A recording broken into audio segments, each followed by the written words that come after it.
Buenas tardes, bienvenidos al canal de Libres para Servir Mexicali de Facebook. Vamos a iniciar y continuar con la serie M. Estamos en la parte 6 y hoy vamos a hablar de la verdad de la iglesia. Esta es la primera sesión, probablemente sean 2 o 3, depende del tiempo. Y vamos a iniciar con este tema de la iglesia, que es un tema complejo, aunque no debería de serlo.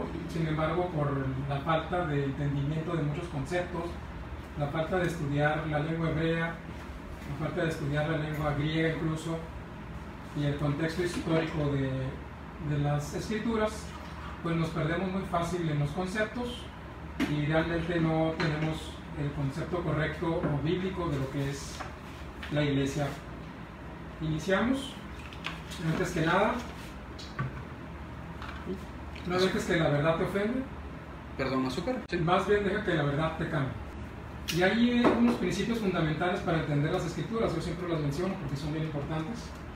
Hay dos versículos que son clave para esto. Y el primero está en Malaquías 3, 6a, que es: porque yo, Adonai, yo el Señor, no cambio. Quiere decir que aquí hay un principio que es bien importante. Tenemos que saber y tener en cuenta que Dios no cambia. Porque si Dios cambiara, entonces no tendríamos la certeza de quién es, ni tuviéramos certeza de nada de lo que está escrito, porque luego entonces íbamos a dudar de todo. Entonces es bien importante este concepto. Anótenlo ahí, Malaquías 3:6. Yo creo que cualquier debate religioso se puede terminar con este versículo. Sin embargo, pues sabemos que hay gente que pues tenemos que convencerla de otras maneras, con versículos, ¿verdad? Sin embargo, con este principio uno puede terminar cualquier debate. Dios no cambia. ¿Por qué hay tantas religiones en el mundo? Bueno, hay tantas religiones porque la gente piensa que Dios cambia. Por eso es que hay tantas religiones. Y hay otro versículo que es Números 23:19. Dice que Dios no es hombre para que mienta, ni hijo de hombre para que se arrepienta. Él dijo y no hará, habló y no lo ejecutará. Luego entonces tenemos también que Dios no se arrepiente de lo que hace, ni tampoco se arrepiente del pacto, ni de los mandamientos, ni de nada que Él haya hecho. Dios es perfecto y no necesita retractarse de absolutamente nada. Probablemente en algunos versículos pueda aparentar como que Dios se arrepiente, como que Dios así y Dios acá, pero a veces las escrituras lo dicen para que tengamos una idea de lo que Dios está sintiendo, porque sería imposible conocer realmente lo que Dios está sintiendo, ¿no? Entonces a veces pareciera, ¿verdad?, que Dios se arrepiente o que no sabe las cosas. Sin embargo, es para que nosotros lo entendamos, porque Él es omnisciente, Él es todopoderoso y Él conoce absolutamente todo. Bueno, vamos a empezar ahora con lo que es la definición de la iglesia, ¿no? Lo que es básico. Si ustedes por ahí buscan en sus diccionarios, ¿verdad?, el término iglesia, pues vamos a encontrarnos con unos conceptos que realmente no son muy bíblicos, ¿no?, o bíblicos. Por ejemplo, yo agarré en esta ocasión un concepto de la página definición.d, que es una página como un tipo diccionario. Y la definición que da de iglesia es el siguiente: dice: el término eclesía, cuyo origen se remonta a un vocablo griego que significa asamblea, permite nombrar al templo cristiano. Si se fijan, aquí ya está encasillando, ¿verdad?, en la definición de iglesia en un templo cristiano, ¿no? Se trata de la edificación donde se desarrollan servicios religiosos públicos y se presentan imágenes o reliquias que son adoradas por los fieles. Si se fijan, este concepto va dirigido más a una denominación, ya sabemos cuál es, ¿verdad?, pues a la Iglesia Católica, porque los evangélicos pues obviamente no adoran imágenes. Sin embargo, esta definición dice que es un lugar, una edificación donde se desarrollan servicios religiosos públicos. Entonces quiere decir que identifica a la iglesia también como un edificio, ¿verdad? Yo creo que en mucho tiempo antes de tener el conocimiento bíblico, nosotros también, cuando veíamos un edificio, decíamos: mira, ahí está la iglesia, ¿verdad? Sin embargo, más adelante nos dimos cuenta que realmente la iglesia pues no es un edificio, más bien es un conjunto de personas, como lo vamos a ver más adelante. Continuando con el concepto, dice: la iglesia suele ser denominada como la casa de Dios, ya que si bien este es omnipresente, es en los templos donde la comunidad cristiana se reúne a orar y a participar de rituales como la misa. Como se fija, pues este concepto sí que está bien orientado hacia lo que viene siendo la denominación católica en este caso. Luego continúa diciendo: abadía, basílica, catedral, capilla, convento, monasterio y parroquia son diferentes nociones vinculadas a los tipos de iglesia o templos. Entonces, como pueden ver, se está identificando mucho con lo que viene siendo el edificio y hacia un grupo de personas en específico. Continuamos con la definición y dice esto: la palabra iglesia también permite nombrar a la congregación de los fieles cristianos, al conjunto del clero y el pueblo de un territorio donde el cristianismo tiene adeptos, al gobierno eclesiástico general, y pone entre paréntesis la iglesia católica, ¿no? Para no dejar dudas, pues este concepto de iglesia está muy católico, y por lo general es el concepto que vamos a encontrar en la mayoría de los diccionarios. Dice: y el pueblo de un territorio donde el cristianismo tiene adeptos, al gobierno eclesiástico general y a las comunidades cristianas que se autodefinen como iglesia, y aquí ya embarca a otras denominaciones. Dice la iglesia anglicana, la iglesia luterana y etcétera, ¿no? Entonces este concepto también, digamos que abarca todo lo que se considera como parte del cristianismo, porque los católicos también se consideran cristianos.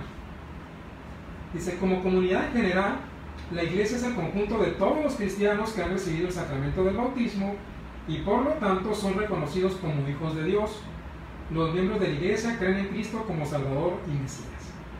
Entonces, si ustedes buscan, ya sea en internet o en algunos diccionarios, van a encontrar definiciones parecidas a esta. Vamos a hablar de algunas otras definiciones. Por ejemplo, en la página de significados.com dice lo siguiente: se denomina iglesia al conjunto de fieles unidos por la misma fe y que celebran las mismas doctrinas religiosas.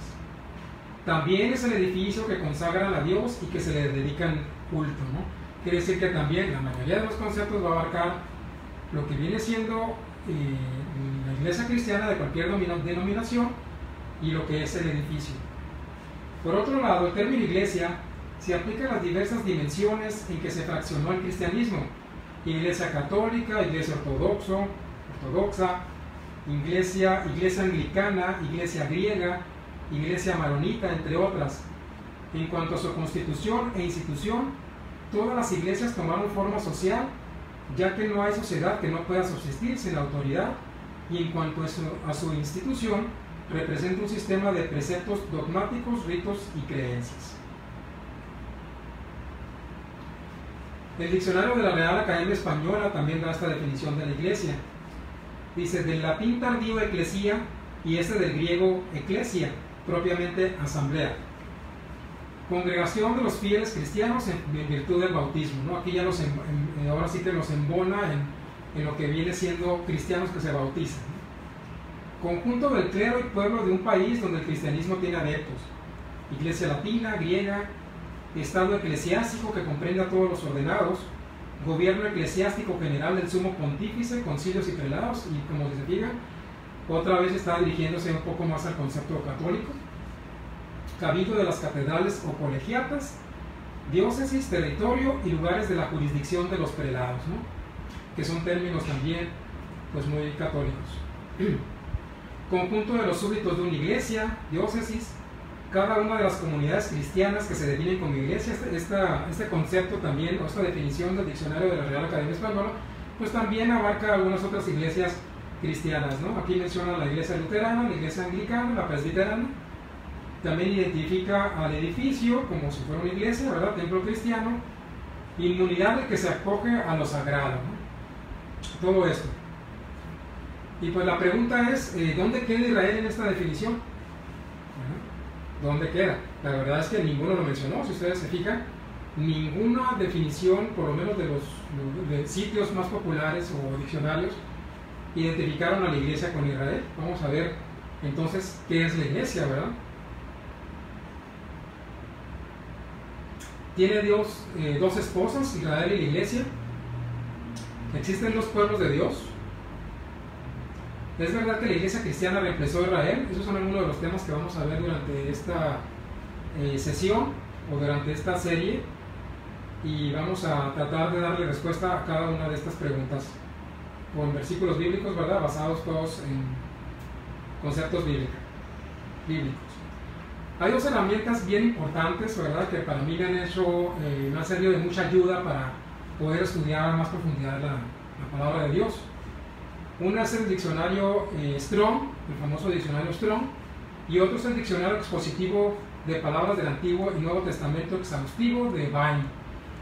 Estos dos diccionarios, si los pueden conseguir, les van a servir de mucha ayuda para poder entender los conceptos, tanto hebreos como griegos, de cada palabra que viene en las Escrituras, y van a tener una mejor idea de lo que significa, porque cuando nosotros estudiamos o leemos la Biblia en español, pues resulta que hay muchas palabras que se tradujeron mal. De hecho, hay muchas Biblias. Si ustedes se fijan, hay varias versiones de Biblias, ¿no? Está la Reina Valera, está la Biblia de Jerusalén, está la Biblia de las Américas, la de Dios habla hoy, y todos tienen traducciones diferentes. En algunas coinciden, en otras no. Algunas tienen versículos de más, otros no. Entonces, es bien importante que tengamos a la mano un diccionario en griego y en hebreo para poder conocer el significado real de lo que dicen las Escrituras, ¿verdad? Yo les recomiendo estas dos herramientas. Las pueden encontrar incluso en internet en línea, algunas. Incluso otra herramienta que es de mucha utilidad es el programa de LeeSword. Algunos ya lo conocen. Voy a dejar ahí las ligas para que puedan ustedes bajar esta herramienta, que es gratis, y con esta herramienta ustedes van a poder estudiar diferentes versiones de la Biblia. Van a poder incluso, porque esta herramienta también tiene el diccionario Strong, el diccionario Vine, entre otros, donde ustedes pueden ver lo que significa cada palabra que viene en las Escrituras, y van a tener una idea mejor de lo que dice, y se les van a aclarar los conceptos, porque muchas traducciones tienen jiribilla para realmente más bien complacer a ciertas denominaciones cristianas. Esa es la realidad. Entonces yo les recomiendo estas herramientas para que hagan un estudio exhaustivo de las Escrituras. ¿Qué significa realmente la palabra iglesia? ¿Verdad? Ya leímos el concepto de los diccionarios, pero ahora vamos al concepto de iglesia, pero en hebreo. ¿Qué significa iglesia en hebreo, ¿no? Y para eso yo hice uso precisamente del diccionario Strong, y esto es lo que dice, ¿verdad? En la definición del diccionario Strong, cuando se encuentra la palabra eclesía en griego, que es el Strong G1577, cada palabra en las Escrituras corresponden a un número de Strong, ¿verdad? Strong es la persona que se dio a la tarea de ponerle número a cada palabra de las Escrituras y de cada palabra en griego. Entonces, para que tuviera un mejor control o cómo hallarlo más rápido, él hizo este sistema, ¿verdad? Y en este caso, lo que es el concepto de eclesía corresponde al diccionario Strong, al G1577. Y dice lo siguiente: de un compuesto de 15 a 37, ek, que significa fuera, y un derivado de G2564, kaleo, que significa llamar, propiamente llamar fuera, concretamente reunión popular, específicamente congregación religiosa, y fíjense lo que dice entre paréntesis, sinagoga judía. Ese concepto no lo habíamos visto en las otras definiciones. Sin embargo, el diccionario Strong dice que la palabra eclesía, el significado también es una sinagoga judía. Entonces vemos que nos metieron gol en la definición en español, ¿verdad? Dice también, o comunidad cristiana de miembros en la tierra, o santos en el cielo, o ambos. Asamblea, concurrencia, congregación, iglesia. Todo esto significa la palabra en griego. Sí habla de una asamblea, ¿verdad? Sí habla de una concurrencia, de una congregación, pero se refiere más a las personas más que al edificio. El diccionario Vine, que también es un muy buen diccionario, Me gusta porque amplía, ¿verdad?, un poco más lo que son los conceptos e incluso te pone algunos ejemplos donde se menciona el término. Dice, por ejemplo, de ek fuera de, y klesis, llamamiento, de kaleo, llamar. Se usaba entre los griegos de un cuerpo de ciudadanos reunido para considerar asuntos de Estado, ¿verdad? En Hechos 19:39 se utiliza la palabra eclesía en este sentido, ¿verdad?, de un grupo de ciudadanos reunidos para asuntos de Estado. Quiere decir que también asamblea no necesariamente tiene que ser una reunión religiosa, también puede ser para tratar otros temas, ¿verdad? En Hechos 7:38 se usa de Israel. En Hechos 19:32 y Hechos 19:41 de una turba amotinada. Tiene dos aplicaciones a compañías de cristianos, de toda la compañía de los redimidos a través de la era presente, la compañía de la que Cristo dijo, edificaré mi iglesia, y que es descrita adicionalmente como la iglesia, la cual es su cuerpo, ¿verdad? Cuando vemos todos estos conceptos en las escrituras, específicamente, ¿verdad?, cuando leemos el Nuevo Testamento, vemos que en todas estas escrituras que vienen aquí mencionadas se usa el término eclesia. En Efesios 1:22, en Efesios 5:22, el número singular en Mateo 18:17, si gustan ustedes anotar ahí las citas, a una compañía formada por creyentes profesos, por ejemplo en Hechos 20:28, 1 Corintios 1:2, Gálatas 1:13, 1 Tesalonicenses 1:1, 1 de Tito 3:5, y en plural refiriéndose a las iglesias en un distrito.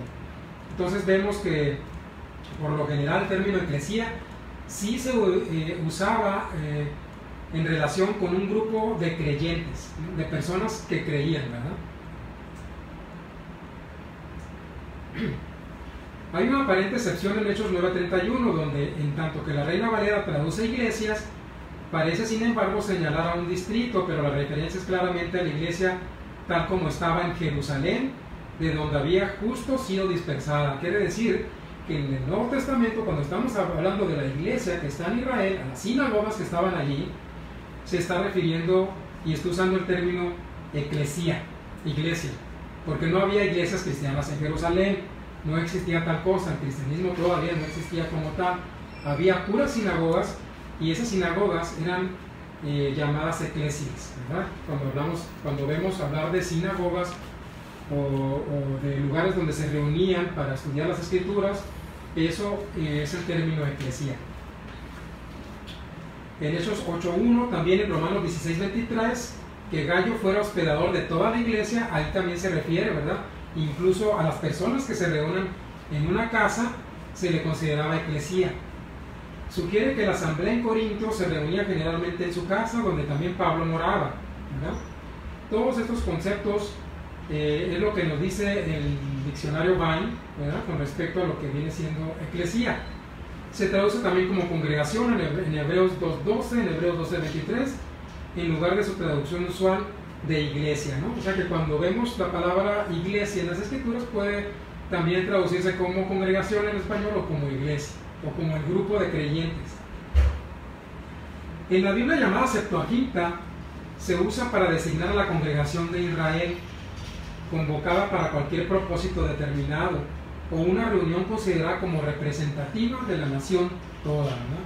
No sé si ustedes han escuchado hablar de la Biblia Septuaginta, pero la Biblia Septuaginta, ¿verdad?, es una Biblia que se tradujo del hebreo al griego, ¿verdad?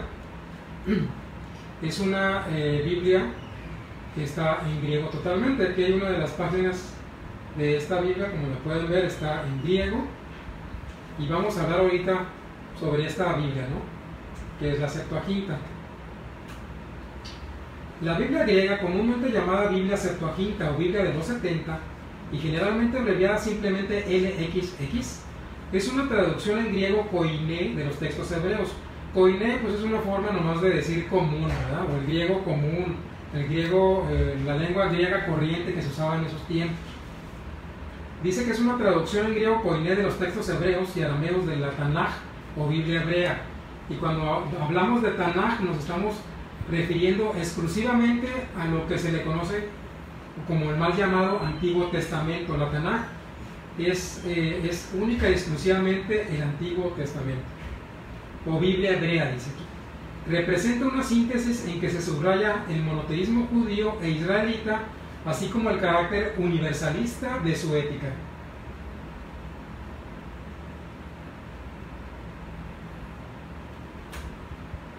El nombre de Septuaginta se debe a que solía redondearse a 70 el número total de sus 72 presuntos traductores.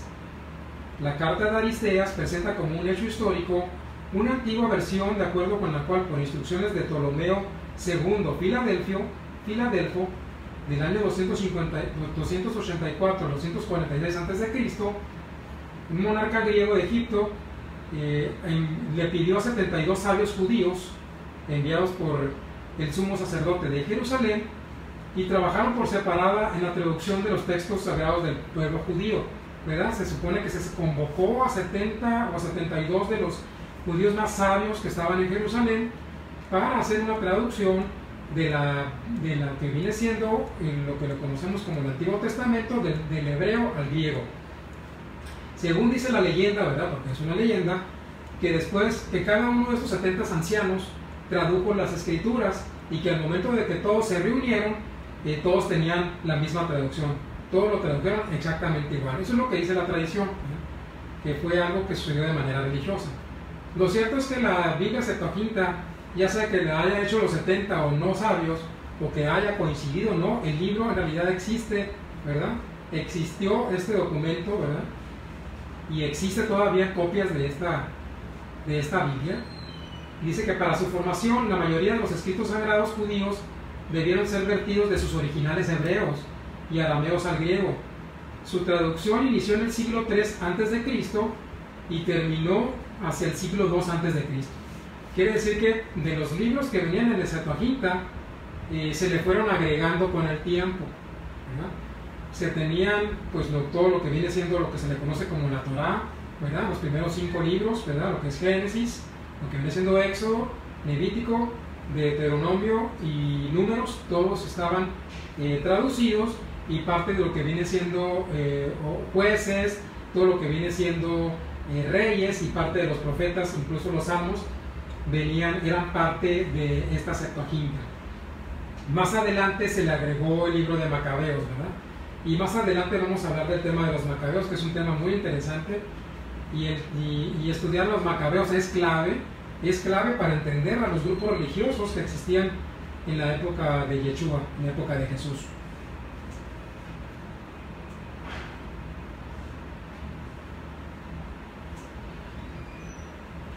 La Biblia Septuaginta se dice que fue el texto utilizado por las comunidades judías de todo el mundo antiguo, más allá de Judea, y luego por la iglesia cristiana primitiva de habla y cultura griegas. Muchos dicen que la Septuaginta era la Biblia que más se utilizaba y que era la que usaban los discípulos. Realmente no hay evidencia de tal cosa, ¿verdad? Aparte, para que alguien pudiera tener una copia de las escrituras tenía que tener mucho dinero, porque no eran baratas. Estos rollos o estos pergaminos nada más los podía conseguir gente que tenía mucho dinero, entre ellos pues obviamente los saduceos y los fariseos, que eran algunos adinerados, y alguna otra gente que pues con dinero pues tenía alguna copia, pero no había copias de las escrituras, ¿no? Como las tenemos hoy, que en nuestra casa podemos tener hasta 5 versiones, ¿no? O hasta 6 Biblias. En la época de Yeshua no era así, nada más algunos tenían alguna copia de las escrituras. Dice: de hecho, la partición, la clasificación, el orden y los nombres de los libros del Antiguo Testamento, de las Biblias cristianas, ¿verdad?, de hoy, cristianas ortodoxas en Oriente, católicas y protestantes en Occidente, no viene del Tanaj o Biblia hebrea, sino que proviene de los códices judíos y cristianos de la Septuaginta. Quiere decir que esos términos de Deuteronomio, Éxodo, Génesis y todos los nombres raros que vemos allí en las escrituras, pues realmente se las pusieron los judíos que hicieron la traducción del griego, del hebreo al griego, ¿verdad? porque sabemos que en las escrituras hebreas, pues los primeros 5 libros inician y tienen el nombre de la primera palabra o de una de las primeras palabras que se encuentra al principio de la primera frase del libro, ¿verdad? Por ejemplo, sabemos que Bereshit, pues se llama Bereshit porque el libro de Génesis empieza en el principio, y en el principio en hebreo se dice Bereshit, y el libro se llama Bereshit. Y así, por ejemplo, hay varias, los 5 libros, ¿verdad?, que conocemos, pues tienen nombres diferentes a los que encontramos en español, y los que tenemos ahorita en español pues están basados en los nombres que les pusieron estos sabios de la Septuaginta, ¿no? La lapidación de Esteban. Vamos a hablar un poquito sobre la lapidación de Esteban, porque vemos que aquí Esteban usa el término eclesía, ¿verdad? Pero también les comentaba hace rato, ¿verdad?, que no todo el mundo tenía una copia de las escrituras en la época de Yeshua. De hecho, más del 90% de la población era analfabeta. Esa es una cosa que no sabíamos nosotros, ¿verdad?, o que a muchos no saben. Pero el 90% de la población que vivía en Jerusalén era analfabeta, ¿verdad? Había muy pocos que podían hablar y escribir. Yeshua seguramente era uno de los letrados, ¿verdad?, porque él se sabía las escrituras de memoria, igual que los fariseos, igual que los saduceos. Ellos eran pues personas que sí eran letradas. Probablemente Mateo, ¿verdad?, también haya sido letrado, ¿verdad? Se dice que es el que escribió el Evangelio, pero no hay evidencias que realmente haya sido Mateo el discípulo el que escribió el Evangelio de Mateo, pero eso se dice según Mateo. Entonces vemos que no cualquiera, ¿verdad?, podía leer y escribir, y es por eso, ¿verdad?, que mucha gente era engañada, ¿verdad? Cuando venía un maestro y empezaba a enseñar, pues no tenía la manera de corroborar si estaba diciendo o no la verdad, como lo hacemos ahorita, ¿verdad? Ahorita alguien nos dice algo y ahorita inmediatamente sacamos la Biblia y vemos, ¿verdad?, a ver, aquí dice esto. Pero en aquella época no había manera, en primer lugar porque no tenían una copia, y en segundo porque no sabían leer. Entonces imagínense el problema, ¿no? Por eso cuando viene Yeshua, ponen en evidencia a varios maestros, ¿verdad?, varios rabís, y les dicen: ustedes no están enseñando las escrituras dicen esto. Y viene Yeshua ahora sí que a rescatar las escrituras y ponerlas en su lugar de donde deben de estar, a elevar las escrituras al nivel donde deben estar, por encima de las tradiciones de los hombres, ¿no? Entonces eso es algo que hay que tomar muy en cuenta, porque muchas veces no sabemos este detalle, y pues nos imaginamos que todos los que estaban ahí escuchando a Yeshua pues tenían una Biblia en su mano, o sacaban el iPad, no, sacaban el iPhone, a ver, vamos a ver qué dice. No era así, ni tampoco había Biblia de los Gedeones, no estaban los Gedeones allí repartiendo Biblia, o sea, no existía el Nuevo Testamento de entrada, y lo único que existía era lo que es la Torá, ¿verdad? Y como les comento, no todos tenían una copia y no todos sabían leer y escribir. Muy bien.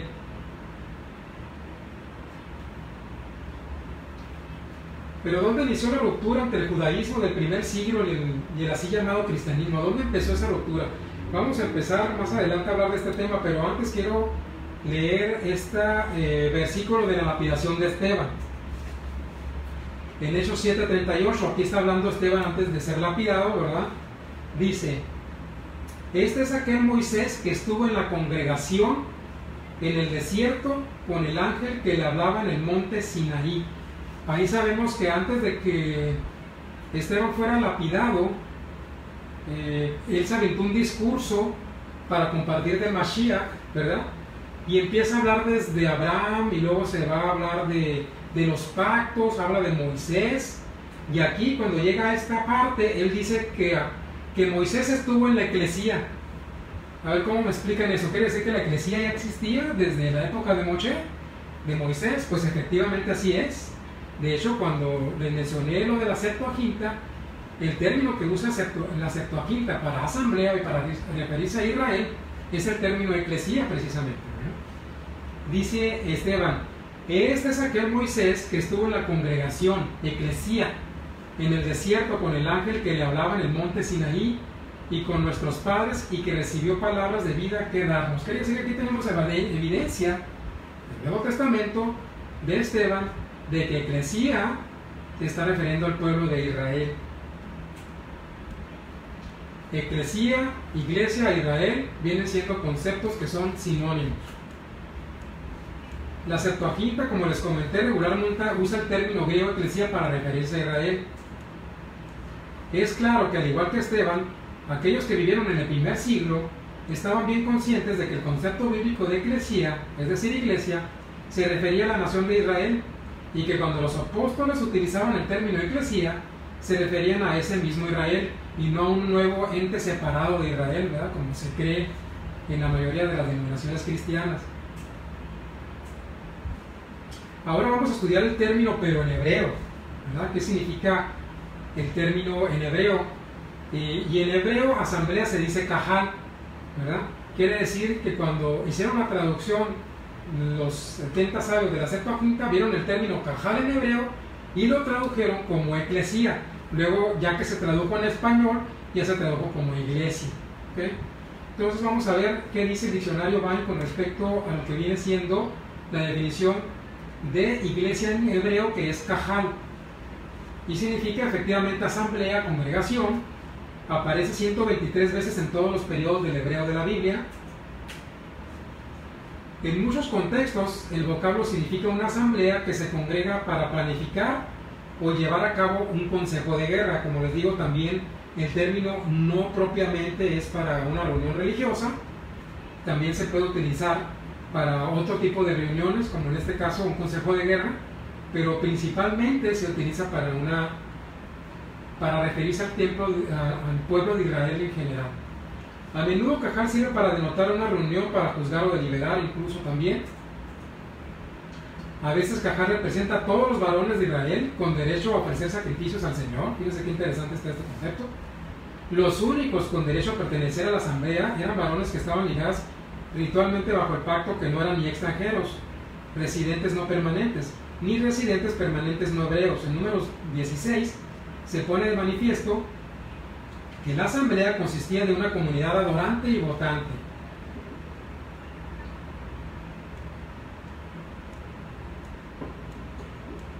Quiere decir que también lo identifica como una comunidad que se reunía para adorar a Hashem, a Dios, ¿verdad? Así también es como se identifica lo que es el término kahal.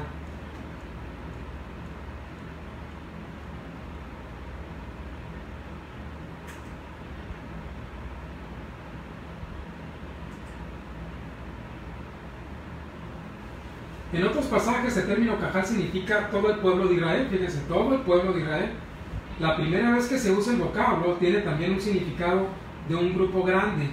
Y el Dios omnipotente te bendiga y te haga fructificar y te multiplique hasta llegar a ser multitud de kahal, de pueblos, ¿no? Entonces vemos también que el término kahal se puede referir a pueblos, ¿no? En Génesis 28:3 tiene esa connotación.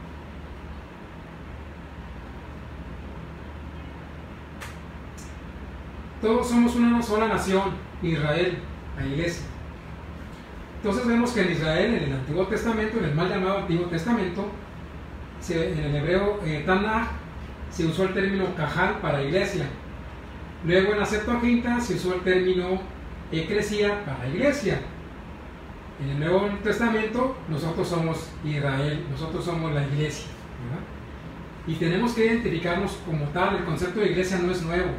No es como se cree que Jesucristo vino a formar a un nuevo pueblo, a un nuevo ente llamado iglesia, y que Israel pues dejó de ser ese pueblo y ahora pues ya la iglesia cristiana pues ahora es lo que viene siendo el Israel espiritual. Eso es una falsedad, no hay tal cosa y no la van a encontrar en las escrituras.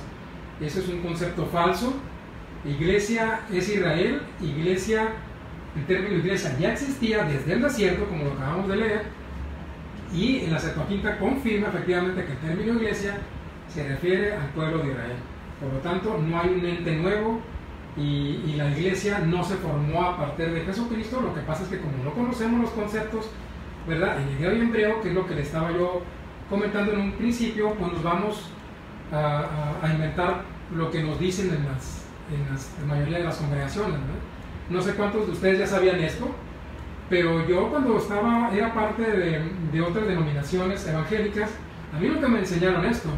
Y yo tenía el concepto equivocado de lo que es la iglesia, de lo que es la iglesia. Inmediatamente yo pensaba en una iglesia cristiana, inmediatamente. En mi mente me pasaba que la iglesia era Israel, para nada, ¿no? Entonces, como podemos ver, pues hemos sido engañados, ¿verdad?, por malas traducciones que están a veces a modo para satisfacer ciertas doctrinas cristianas. Esa es la realidad de las cosas.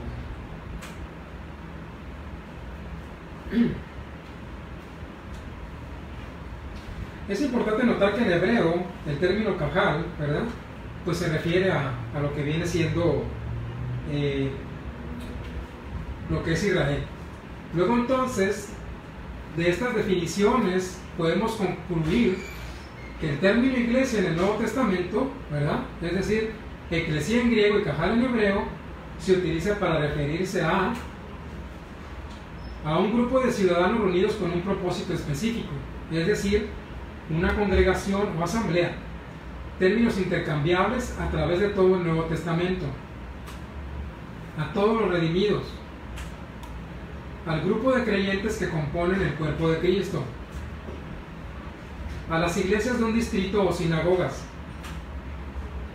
a los primeros creyentes en Yeshua, que fueron esparcidos cuando inició la persecución, y a los apóstoles que se quedaron en Jerusalén, al grupo de creyentes que se reunían en casas. Todos esos términos están relacionados con eclesía, con Israel, pero principalmente al pueblo de Israel. Entonces, siempre que vemos este término hay que pensar que estamos hablando del pueblo de Dios, estamos hablando al pueblo de Israel, no a un ente nuevo, no a un ente que se creó a partir de Yeshua, nada de eso. Está refiriéndose única y exclusivamente al pueblo de Israel. Ahora, si la iglesia es Israel y solo siendo parte de este pueblo o de este ente podemos ser salvos, la pregunta sería: ¿qué necesito para ser parte de Israel? Eso es lo que nosotros tendríamos que estar preguntando. Permítanme tantito, voy a abrir un documento que tengo aquí.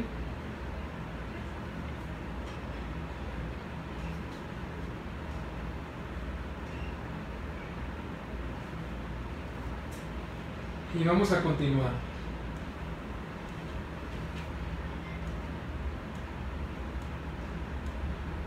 Yo espero que estén tomando nota, ¿verdad?, de todos esos versículos y también de las herramientas que son muy útiles para escudriñar las escrituras de la manera correcta, ¿no?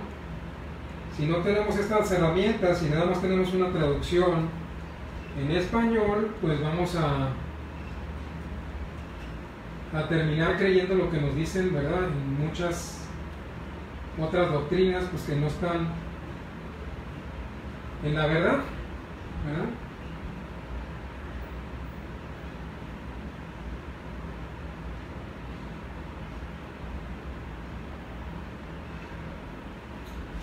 Muy bien, continuamos. Vamos a hablar un poco ahora de la historia de la iglesia, ya que tenemos un concepto más claro. ¿Historia de la iglesia o historia de Israel? Y bueno, para entender un poquito más sobre todo este término, ¿verdad?, es bien importante conocer también lo que es historia. Como les comento, si no entendemos lo que son el contexto histórico que estaba viviendo Yeshua y qué creía cada denominación, pues va a ser bien fácil que entendamos cosas que no son, ¿verdad?, como lo creíamos anteriormente la mayoría de los que estábamos aquí, ¿verdad? Bueno, cerrando el término de lo que viene siendo el concepto de iglesia, es importante notar que en hebreo el término kahal solo hace referencia al pueblo de Israel. Luego entonces, ¿por qué el término iglesia fue utilizado tanto como a judíos como a gentiles, ¿verdad?, en el Nuevo Testamento? ¿Cambió acaso el término en el llamado Nuevo Testamento? ¿Por qué luego vemos a Pablo llamando a un grupo de gentiles como iglesia, por ejemplo la iglesia de Gálatas o de Corintios? todos ellos gentiles, y vamos a hablar de eso también. Si Dios no cambia y solo el pueblo de Israel es su iglesia, ¿cómo es que a los gentiles se les llama iglesia? Ese es otro tema, ¿verdad? La solución está en definir qué es Israel, ¿verdad? Porque a veces no sabemos qué es Israel. ¿Puede alguien que no tiene sangre israelita ser parte del pueblo de Israel? ¿Qué dicen las escrituras al respecto? ¿Tenemos evidencias en el Antiguo Testamento de extranjeros que son llamados israelitas? Esto lo vamos a ver en el transcurso de esta sesión. Por lo pronto vamos ahorita a hablar un poco de historia. Y para eso vamos a hablar de los macabeos. No sé si ustedes han escuchado hablar de los macabeos. La mayoría de nosotros nos viene a la mente pues la versión católica de las escrituras, y a veces tenemos aprestado el libro de los macabeos porque está en la Biblia católica. La realidad de las cosas es que el libro de Macabeos es un libro muy interesante, que incluso, si bien es cierto que los judíos, ¿verdad?, no lo tienen como en el canon de la Tanaj de ellos, sí lo consideran un libro importante. Incluso una de las festividades que ellos celebran precisamente está basada en lo que viene siendo el libro de los Macabeos, ¿verdad? Entonces no hay que tenerle miedo a este libro. El libro de los Macabeos no está en el Tanaj, porque cuando sucedió el evento de los Macabeos, el canon de las escrituras ya estaba cerrado, ¿verdad? Ya estaba cerrado. Entonces esto sucedió mucho tiempo después, y es por eso que más adelante pues se agregó, ¿verdad?, ese libro en algunas Biblias, ¿verdad? Pero no hay que temerle a este libro. El libro está bastante interesante, y yo le recomiendo que lo lea. Este libro, hay 3 libros de Macabeos, 1, 2 y 3, ¿verdad? Y creo que hay un cuarto, no estoy seguro. Pero con que lean el primero pues se van a dar cuenta de lo que se trata el libro, y vamos a leer un poco de este libro, ¿no? Muy bien, y vemos que a partir de los Macabeos, ¿verdad?, es que surgieron estos 3 grupos que estaban en la época de Yeshua, que vienen siendo los fariseos, que vienen siendo los saduceos, y los esenios. Pero de los esenios pues no se hablan en las escrituras.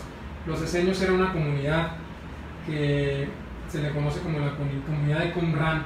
De eso lo vamos a hablar un poco más adelante también.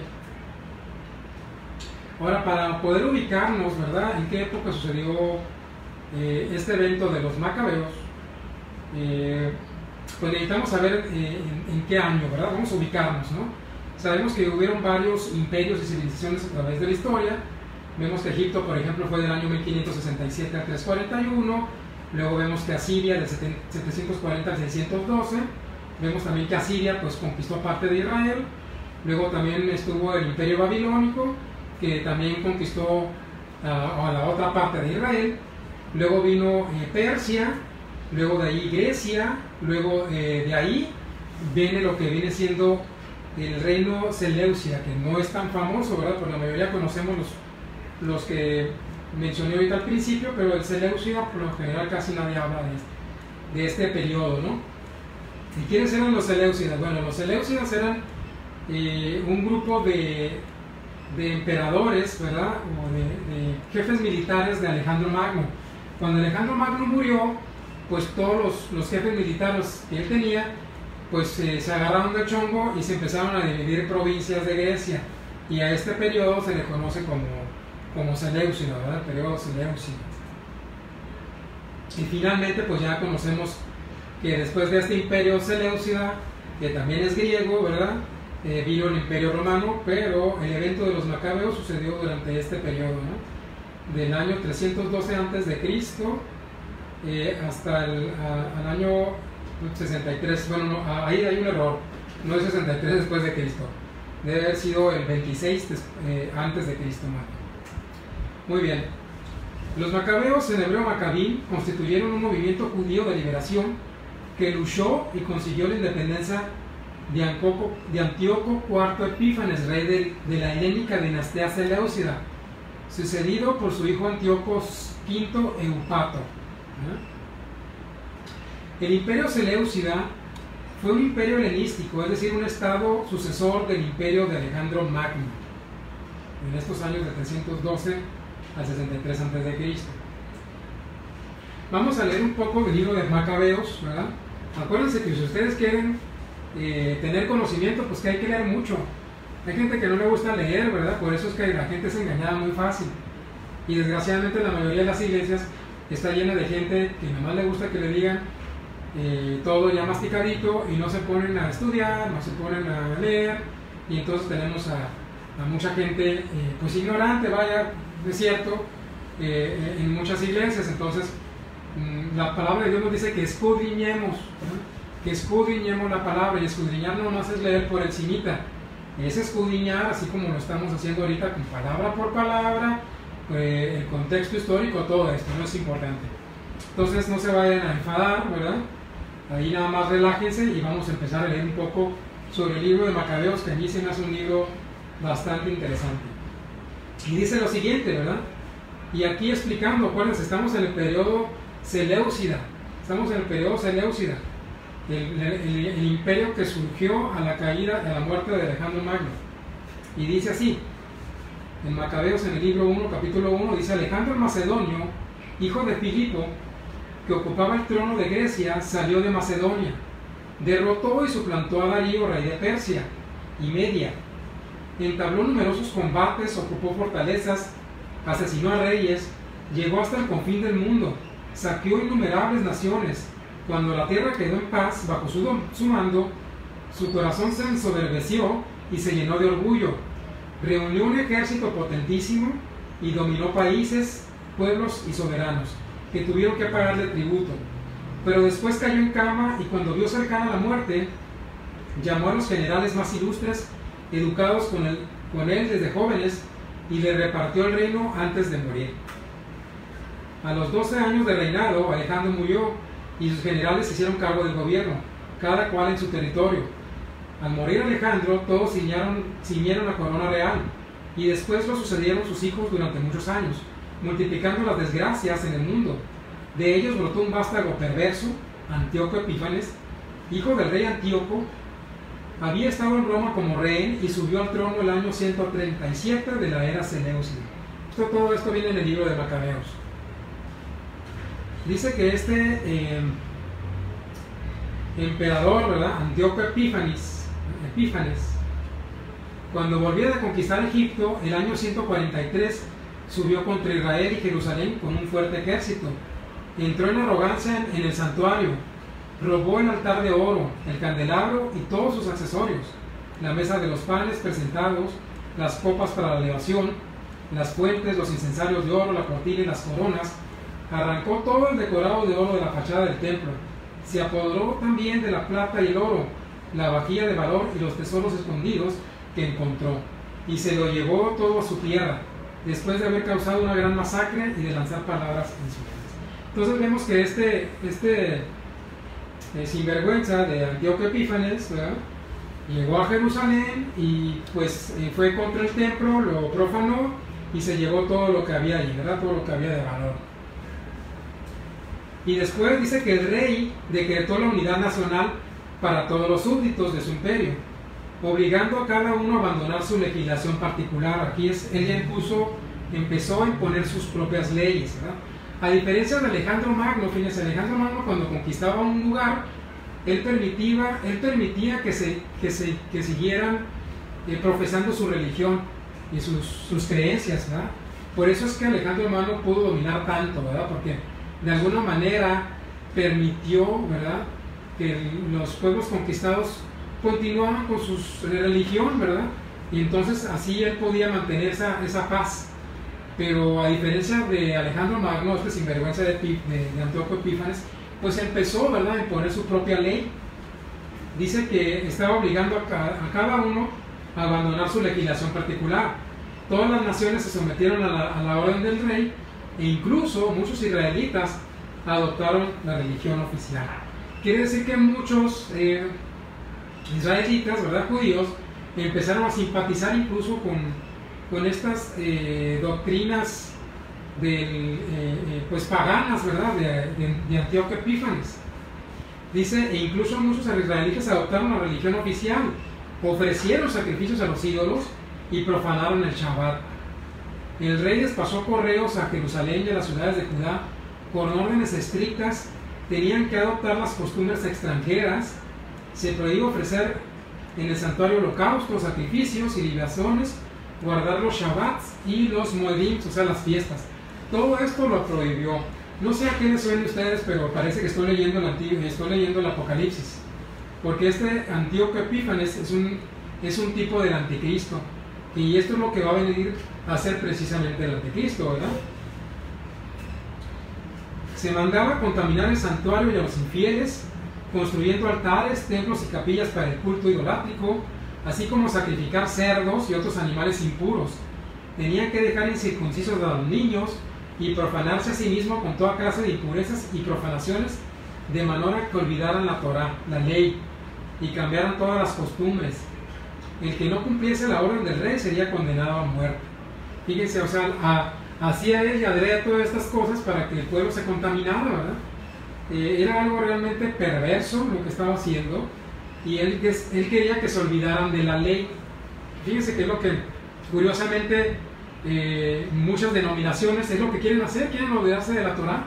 Están actuando como el sinvergüenza de Antíoco Epífanes y como el mismísimo Hasatán. Están actuando como el mismísimo Hasatán, ¿verdad? Porque él quiere que se olviden de la Torá, que se olviden de la ley.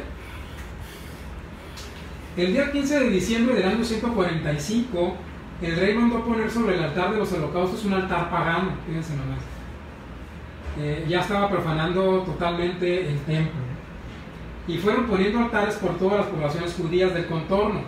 Quemaban incienso entre las puertas de las casas y en las plazas, se destruían, echaban al fuego los libros de la ley, de la Torá, que encontraban, y al que se le descubría con un libro de la alianza en su poder, o sea, una Torá, o al que vivía de acuerdo con la ley, se le ajusticiaba en virtud del decreto real. Como tenían el poder, todos los meses hacían lo mismo a los israelitas que se encontraban en las ciudades. Y el 25 de cada mes, fíjense nomás, sacrificaban sobre el altar pagano, encima del altar de los holocaustos, incluyendo el 25 de diciembre, dicho sea de paso, ¿verdad? Porque si no saben, pues también el 25 de diciembre tiene connotaciones paganas. No voy a hablar ahorita de ese tema, creo que por ahí en YouTube ya hay una plática, si quieren verla, más adelante les decimos el nombre de este tema, ¿verdad? Dice: a las madres que circuncidaban a sus hijos las mataban, como ordenaba el edicto, con las criaturas colgadas al cuello, y mataban también a sus familiares de los que habían circuncidado a los niños. Pero hubo muchos israelitas que resistieron, haciendo el firme propósito de no comer alimentos impuros. Fíjense la pasión por guardar la Torá de estos pueblos, ¿verdad? Y ahorita todos estos temas de comer coche y todos estos temas de comer lo que Dios llama alimento, pues para muchas congregaciones ya no es importante, ¿no? Sin embargo, ellos estaban dispuestos incluso a morir por guardar el Shabbat o por no comer alimentos impuros, ¿verdad? Prefirieron la muerte antes de contaminarse con aquellos alimentos y profanar la alianza santa, y murieron. Fueron días de terribles calamidades para Israel. Entonces vemos que esto es un panorama prácticamente de lo que viene siendo el fin del mundo, ¿verdad? Lo que viene siendo los últimos tiempos. La palabra de Dios dice que no hay nada nuevo bajo el sol, que lo que ya sucedió va a volver a suceder, y ténganlo por seguro que va a ser algo, si no es igual o peor de lo que acabamos de leer ahorita, ¿no? Por eso es que hay una semejanza entre el libro de los Macabeos y el fin de los tiempos. En 2 de Tesalonicenses del 2 al 3 dice lo siguiente: nadie os engañe en ninguna manera, porque no vendrá sin que antes venga la apostasía, y esto se está refiriendo a los últimos tiempos precisamente, y se manifiesta el hombre de pecado, el hijo de perdición. ¿Quién es el hombre de pecado y el hijo de perdición? Pues es el Hasatán, ¿verdad? Es el anticristo, el rebelde que se pone por encima de todo lo que es considerado divino y sagrado, o sea, todo lo que viene siendo la Torá, en pocas palabras, así como lo estábamos leyendo ahorita, ¿no? El Antíoco Epífanes es un tipo de anticristo que incluso pondrá su trono en el templo de Dios para mostrar que Él es Dios. Y ahorita estábamos leyendo que este Antíoco Epífanes precisamente se creía Dios, y que incluso puso altares paganos en lugares donde se adoraba a Dios, ¿verdad? Porque ya está en acción el misterio de la iniquidad, Y acuérdense que aquí está otra palabra muy mal traducida en sus Biblias, que es la palabra iniquidad. Porque cuando lee uno la palabra iniquidad, pues lo que piensa primeramente es en algo malo, pero no necesariamente algo que esté relacionado con las escrituras. Pero cuando leemos el término iniquidad, pues vemos que ese término anomía en griego. Y Pastor Marcos ha hablado mucho y tendido de este tema. De hecho hay un tema en YouTube que se llama El misterio de la iniquidad. Búsquenlo, ahí se habla mucho sobre este tema y sobre lo que viene siendo esta palabrita que es anomía, ¿verdad? Que es traducida en sus Biblias en español como iniquidad, que realmente significa sin ley. Eso es lo que significa la palabra iniquidad o anomía, sin ley, sin Torah. Ahí literalmente debieron de haber escrito el misterio de los sin ley, el misterio de los sin Torah. Sin embargo, pues obviamente pues el que tradujo la Biblia al español, como no quería saber nada de los judíos, porque la mayoría era antijudío, pues tradujo la palabrita como iniquidad y pues ahí como que la enmascaró para que no supiéramos exactamente a qué se refería ese término. Dice Segunda de Tesalonicenses, continuando, dice: solo que hay quien al presente lo detiene hasta que él a su vez se ha quitado del medio, y entonces se manifestará aquel inicuo a quien el Señor matará con el espíritu de su boca y destruirá con el resplandor de su venida. Entonces vemos aquí que el anticristo va a ser alguien que va a estar en oposición totalmente a la Torah. Dice la palabra de Dios que va a venir incluso a cambiar los tiempos, y vemos que en algunas cosas ya han querido hacerlo, ¿verdad? Ya se ha cambiado el domingo por el Shabbat, incluso algunas fiestas, ¿verdad? Ya la Pascua en algunas partes siempre cae en domingo, y cosas por el estilo, ¿no? Entonces vemos que ya el misterio de la iniquidad ya está en marcha, ¿verdad? Queriendo cambiar lo que Dios estableció desde un principio. Bueno, continuando con el tema de los macabeos, como les mencionaba hace un momento, ¿verdad? Estas crónicas no están incluidas en el Tanaj, ¿verdad? La historia de los macabeos no está en el Tanaj, porque la Gran Asamblea ya había decidido muchos años antes cuáles eran los escritos que debían estar incluidos en el Tanaj, y estos eventos ocurrieron mucho tiempo después. Los libros de los macabeos fueron escritos en el primer siglo de la Era Común. Macabeos primero fue escrito originalmente en hebreo, como un relato histórico oficial de la dinastía Hasmonea, que así es como se le llamó a los macabeos, ¿verdad? Ya una vez que vencieron a estos seleucidas, a la dinastía que gobernó en Israel, en Jerusalén, se le conoció como la dinastía Hasmonea. En el libro de Macabeos 2 fue escrito originalmente en griego y se basó en los trabajos previos de Jasón de Cirene, un historiador helenístico judío. Esta rebelión sentó un precedente en la historia de la humanidad. Fue la primera guerra ideológica religiosa. Nadie en el mundo antiguo había muerto por sus dioses, ¿verdad? En este caso por el único Dios verdadero que es Dios, ¿verdad? Que es Hashem, que es Yahweh. Solo los judíos pensaron que por su religión, o por sus creencias, por sus pactos, la única religión moniteísta en ese tiempo valía la pena morir. O sea, no había un precedente de alguien que luchara por sus creencias. La mayoría de los pueblos conquistados simplemente adoptaban las creencias paganas de los pueblos conquistados y les seguían, no luchaban por digamos, mantenerse, ¿verdad? Y en el caso de los judíos, pues sí fue así. Fue la única guerra, ¿verdad? O la primera guerra ideológica religiosa que defendió su derecho de religión, por así decirlo, ¿no? De libertad de religión. Dice, pero no era una sola guerra contra los griegos, sino que también era una guerra civil entre judíos leales al judaísmo contra judíos que se habían helenizado y que estaban del lado de los griegos. También había una lucha, ¿verdad? Porque ya había una parte de esos judíos que se habían helenizado, ¿verdad? Que ya estaban siguiendo incluso las corrientes paganas, ya estaban comiendo cerdo, ya estaban, incluso ya nos estaban circuncidando, incluso algunos, no sé de qué manera, pero los que estaban circuncidados dicen que se operaban, no sé qué tipo de operación, para que no parecieran circuncidados, ¿no? Ahí ustedes echen a volar la imaginación, Pero así era el tipo de paganismo que se estaba viviendo, que incluso los judíos, ¿verdad?, estaban ya simpatizando algunos con estas prácticas paganas. Y bueno, dice, corría el año 167 a.C. y la horrible persecución griega en contra del judaísmo estaba en pleno apogeo.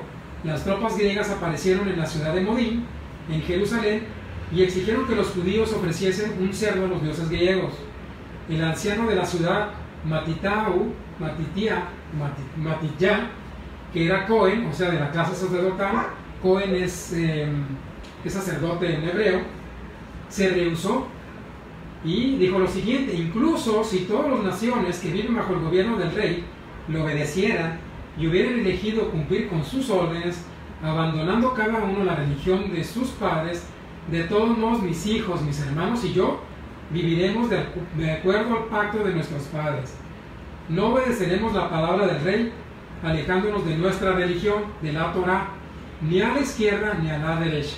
En pocas palabras, yo y mi casa serviremos a Hashem. Yo y mi casa serviremos al Señor. Es lo que está diciendo este sacerdote, ¿verdad?, que estaba dispuesto a morir antes de profanarse. Pero en la ciudad hubo un judío helenizado que sí estaba dispuesto a hacer lo que era inaceptable para todo judío. Sin embargo, cuando estaba a punto de sacrificar el cerdo, Matitya lo apuñaló, matando también al oficial griego que lo acompañaba. Y aquí es donde inicia la revuelta macabea, ¿verdad?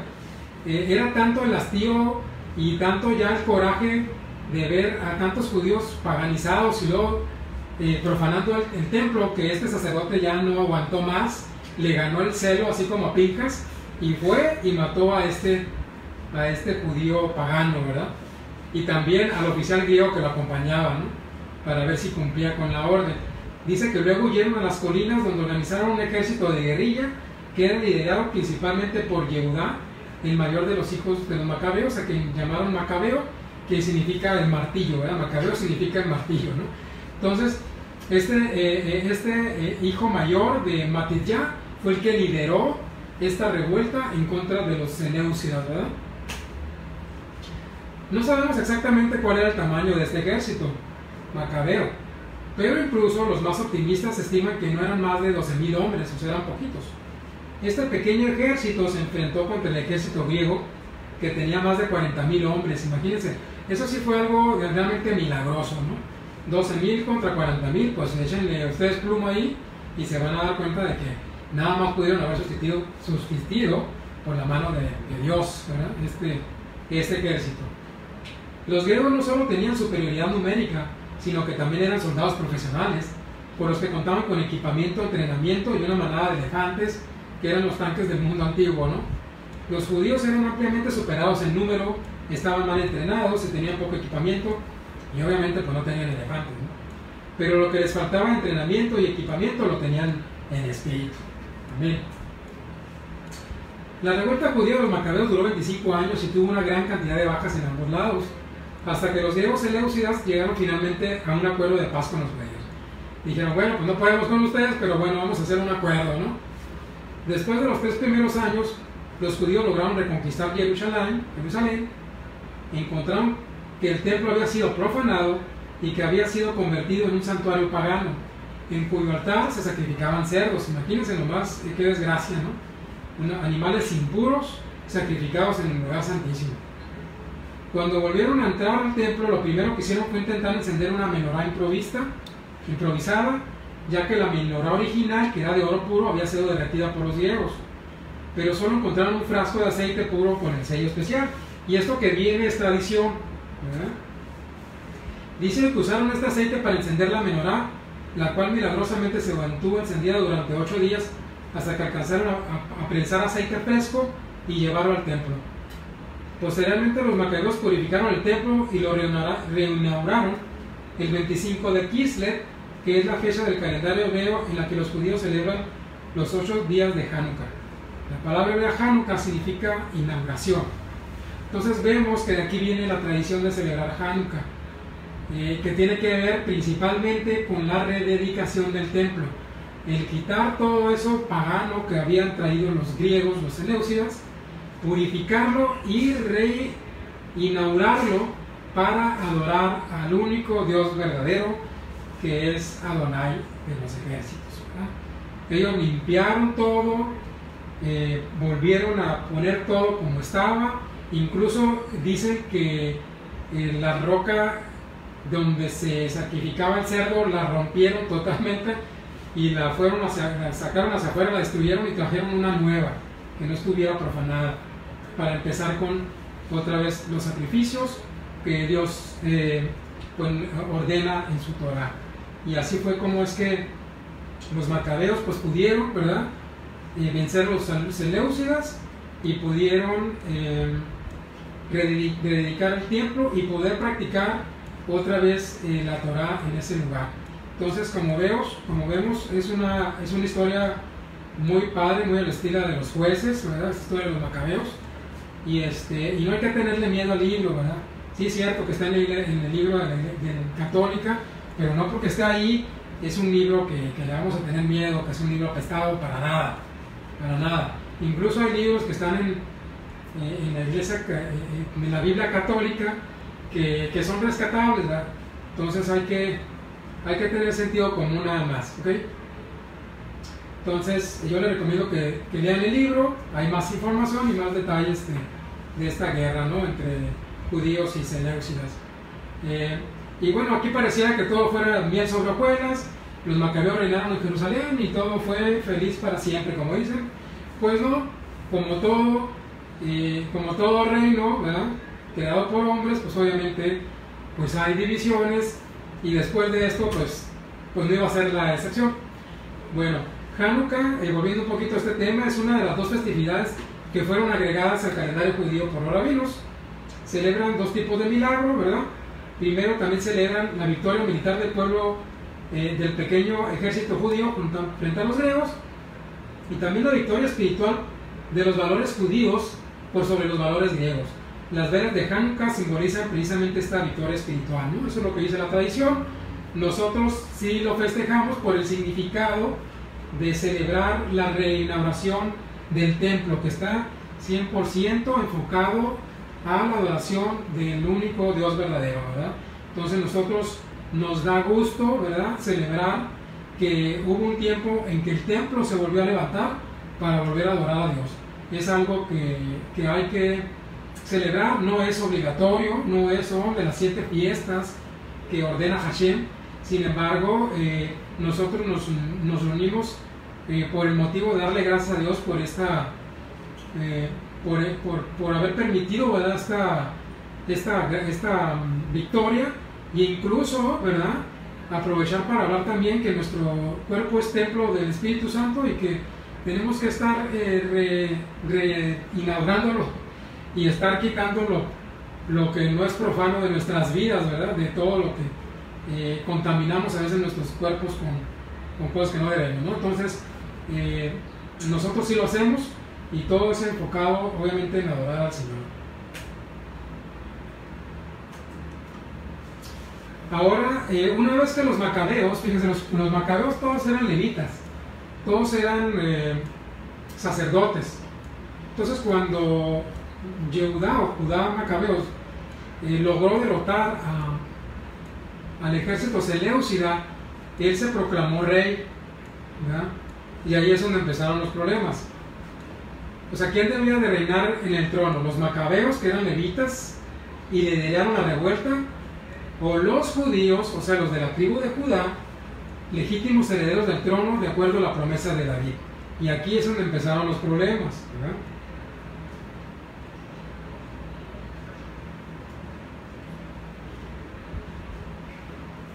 La Torah nos dice que el único sucesor al reino tiene que ser uno de la tribu de Judá. Sin embargo, como los macabeos se llevaron el crédito, por así decirlo, porque ellos fueron los que lideraron, pues resulta y resalta que se quedaron como reyes, ¿verdad? Ellos dijeron, bueno, pues si nosotros somos los que estamos peleando, pues y nosotros hicimos la chamba, por así decirlo, pues nosotros somos los que nos vamos a quedar reinando. Aunque no les guste, nosotros vamos a quedar aquí. Y aquí es donde precisamente surgen los fariseos.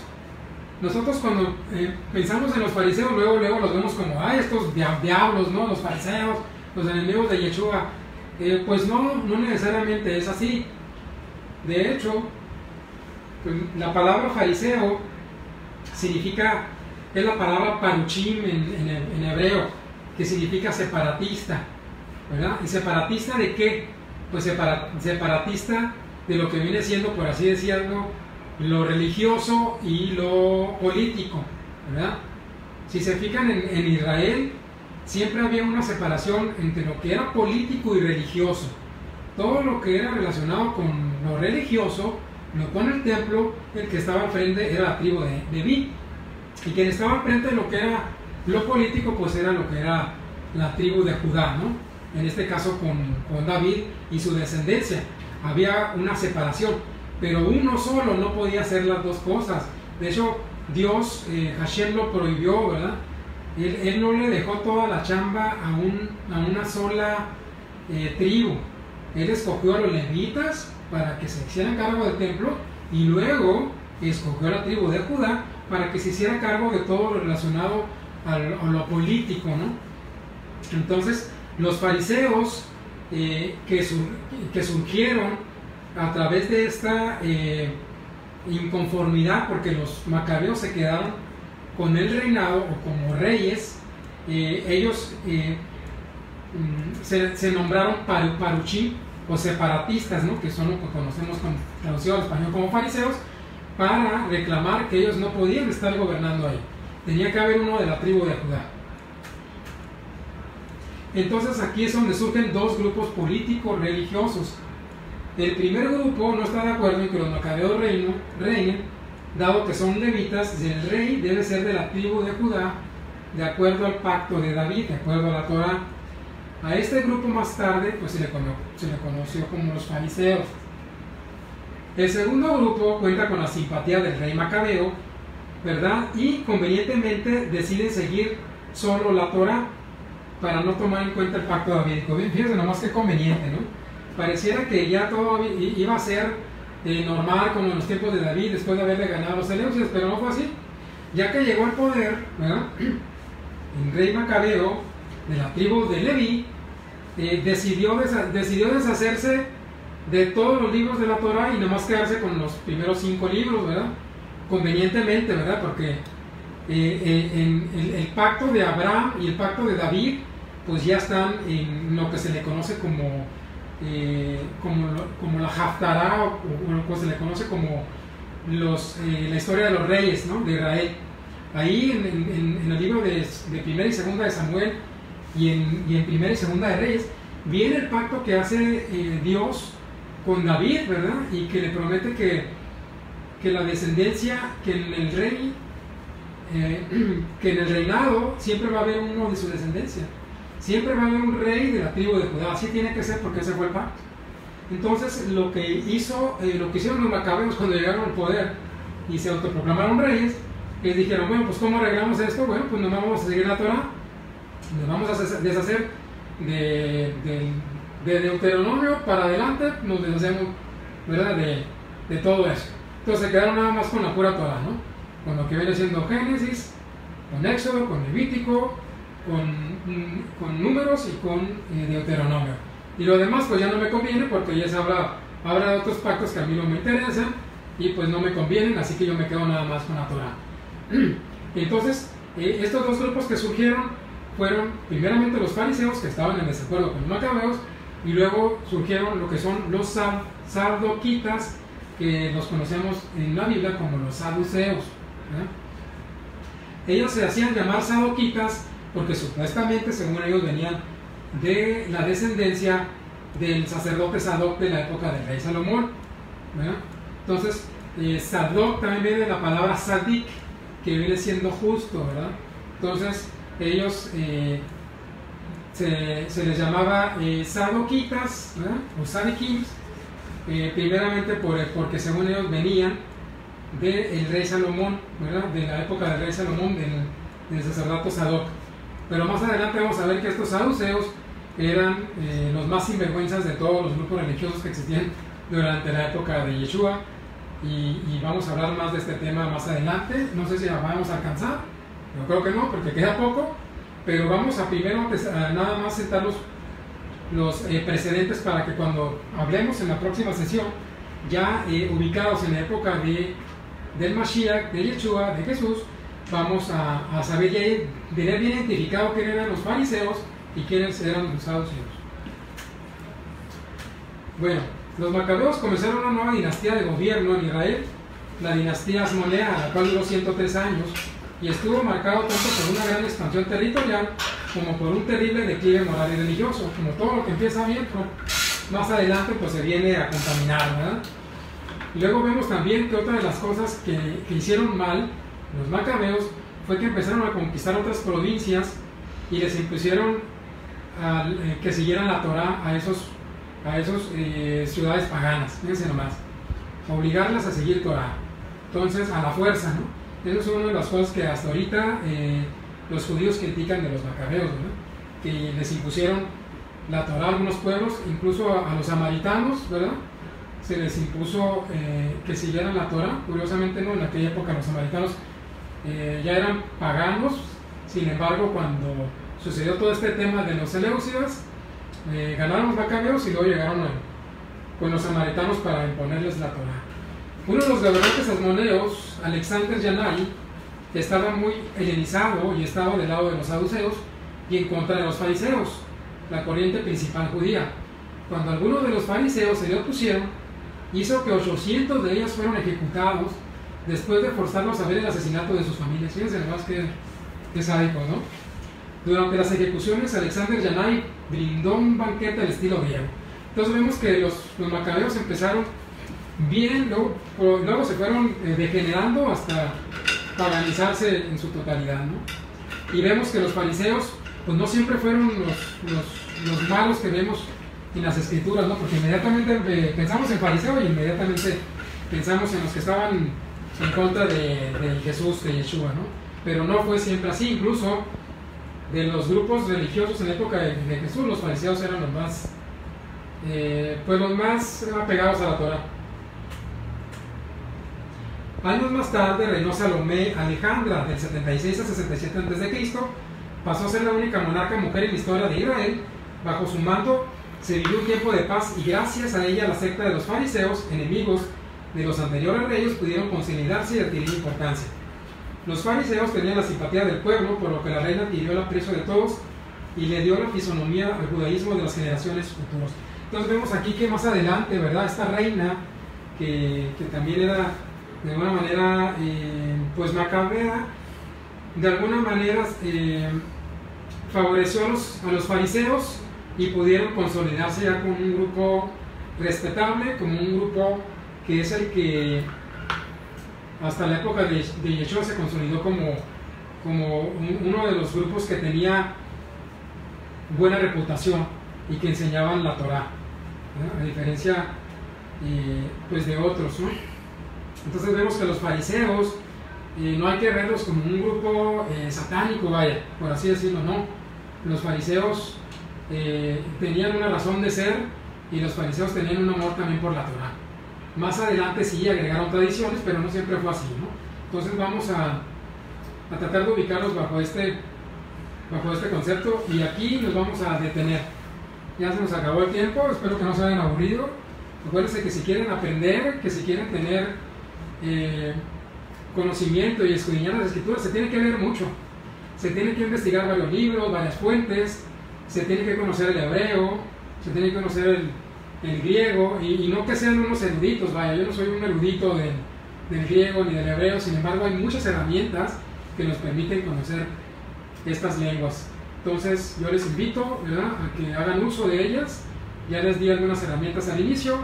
Ahí cuando subamos el video por YouTube le vamos a dejar algunas ligas de donde poder bajar incluso la herramienta de JSON.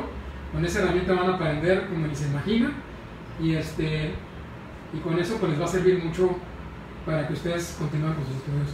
Por lo pronto es todo y nos vemos en la próxima sesión. Que Dios los bendiga.